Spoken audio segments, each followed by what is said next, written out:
Labvakar, mani sauc Boris. Es šodien vadīšu 12 soļu grupu.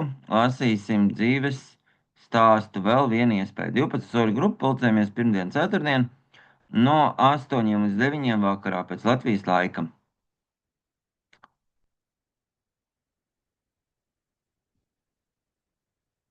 3.12. vēl viena iespēja.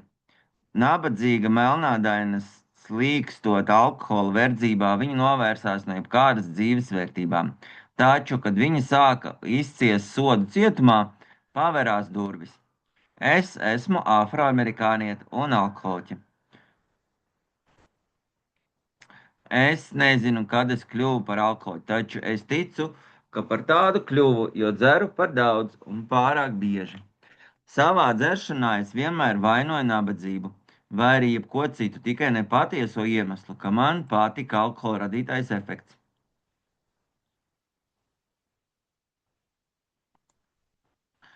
Efekts, ka tad, kad es iedzēru, es biju tikpat svarīga un man viss bija tikpat daudz kā ikvienam citam.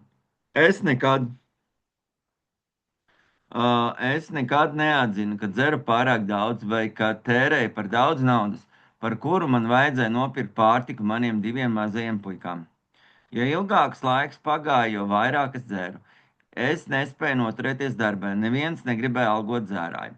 Man vienmēr izdevās izveidot attiecības ar puisi, kurš strādāja bārā vai tirgoja viskiju, taču tas nekad ilgi nevilkās. Es vienmēr visus apkaunoju, ierasdamās, pielējusies vai atslēdzoties publiskā vietā.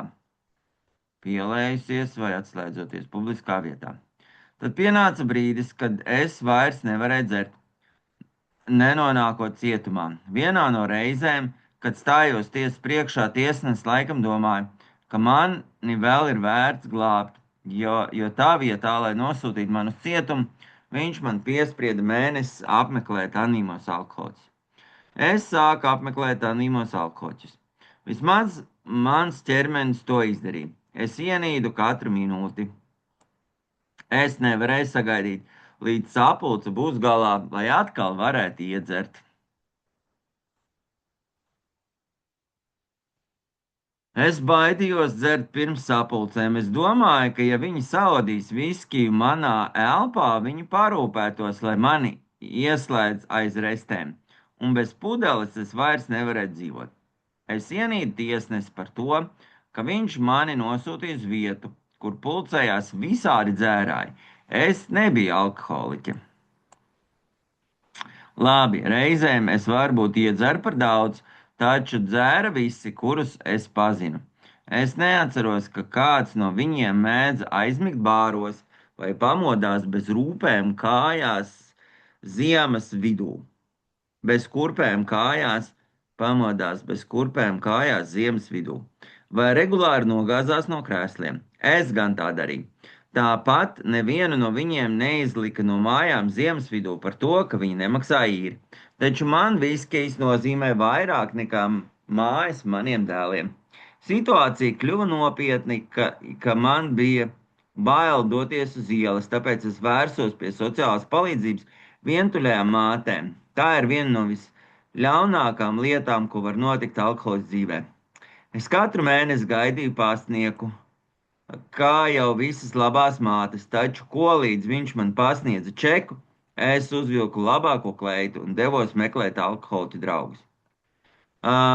Kad es sāku dzert, man nerūpēja, ka īre nav samaksāta, vai ka mājās nav ēdiena, vai ka maniem zēniem vajadzēja kurpes. Es dzēru līdz beidzās nauda, tad es dotos mājās sirdsapziņas pārmetuma plostīta un prātota, ko gan lai iesāktu līdz nākamajam maksājumam. Ar laiku es sāku doties izklaidēties un aizmirst ceļu atpakaļ uz mājām. Es mēdzu pamosties noplukušās vietās, kur pa sienām ložņāja prusaki. Kad es vairs nevarēju atļauties, viski es ķēros pie vīna. Beigās es biju nokritis tik zemu, ka man bija kauns rādīties draugiem acīs, tāpēc es devos uz nolaistākām dzertuvēm, kādas varēja atrast. Ja bija diena, es dotos pa šaurām ieliņām, lai pārliecinātos, ka neviens mani neredzēs. Es jūtu, ka man vairs nebija kā dzīvot, tāpēc vairāk kārt mēģināju izdarīt pašnāvību.